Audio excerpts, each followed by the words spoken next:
Hello and welcome back. Thank you so much for all of your love and support over the years.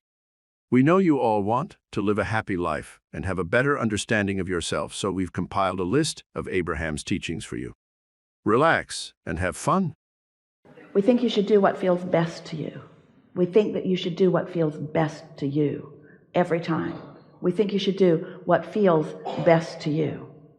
But before you can really know what feels best to you, you've got to practice feeling pretty good. You can't go from suffering and jump right into even have any clarity about what feels best to you, because when you've been suffering, all the choices suck so badly that none of them feel good. So it just feels like a crossroads. It feels like two bad paths, and that's what it is.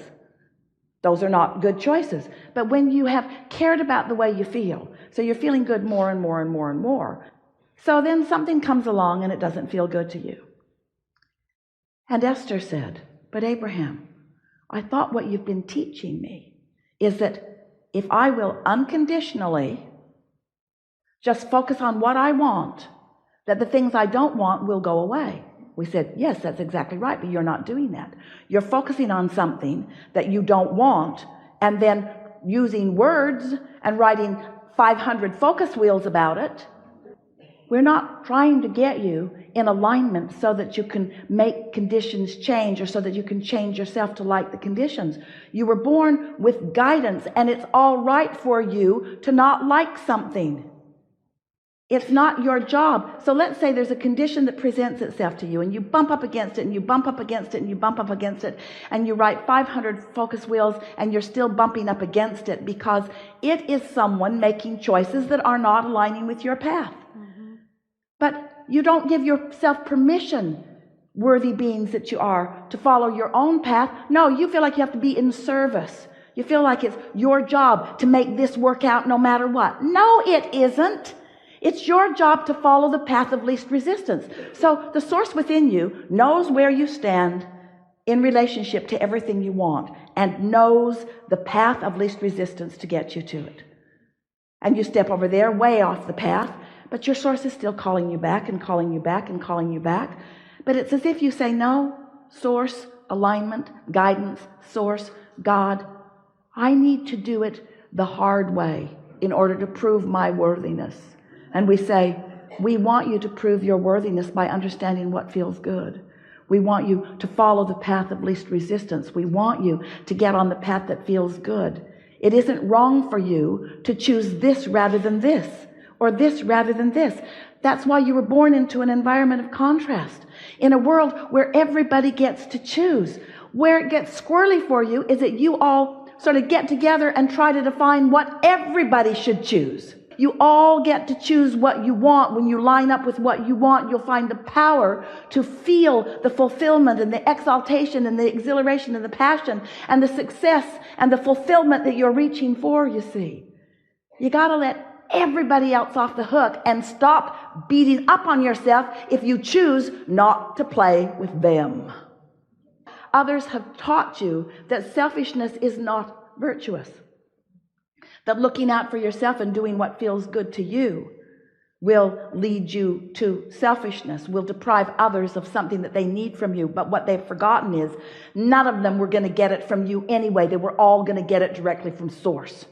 That's their misunderstanding, and you perpetuate their misunderstanding when you try to be the source that gives them what they want, you see. I am here because I am the unconditional love that's going to light up the room. I got a story, quick little story. In June, I was kind of depressed, and I get a text from my best friend. And she says, "I'm bringing you over a potted plant." So I read this, and I say, "I don't want a potted plant. I'll have to water it." So I texted her right back. I said, "Well, don't bring me a potted plant because I'll kill it." Deliberately. Deliberately. Because I don't water plants, and I always kill them. They always die. So you can forget it. So she texted me back. She said, "Everything dies." Anyway, 15 minutes later, there she is with a potted plant, with two potted plants. And she says, now this one's going here, and this one's going over here. And the reason is, I want this one in the front so that when people come by your house, they'll see something alive. They'll see something growing. And she said, and I want you to have something to take care of that's alive. So I thought, oh, I got to water it. And what happened over the next few days, I watered it, reluctantly at first, but then it got to be a little bit more fun. And then I knew she was coming over, and I said, oh, I better water this or I'll be in trouble. But like I say, I looked back at my text and I saw what I had texted, because it's all there in black and white. And I said, well, who is this guy? This is Danny Downer. And I said, I'm shooting myself in the foot. This is my best friend.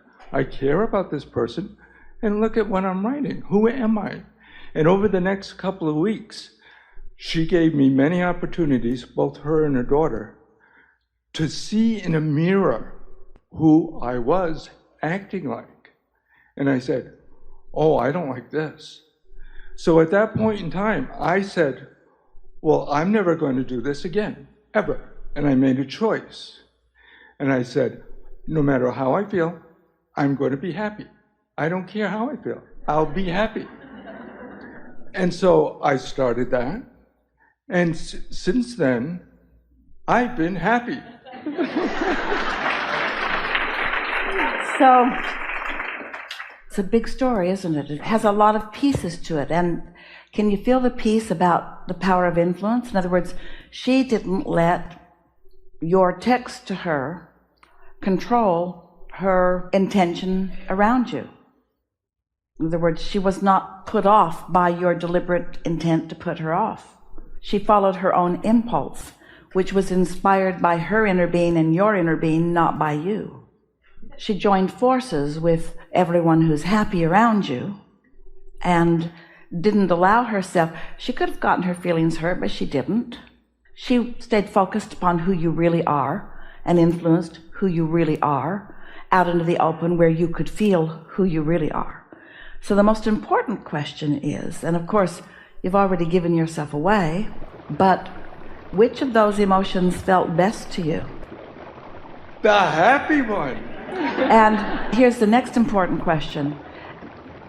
Through it, do you realize that you do have a choice about which way you lean? You have a choice, and you followed the choice that feels better. You think you're going to keep doing it? Yes, absolutely. You think it's going to require someone else to lead you there? No, I understand it now. Do you think that your inner being is focused upon you just like your neighbor is? Yeah. Do you think you're fortunate to have a good friend like that? Oh, I'm Do you think so you're blessed. fortunate to have an inner being like that? Yes. Are you now aware that you have both? Yes, the both. I like the both. Thank you for stopping by to watch this video. Make sure to subscribe for the next video.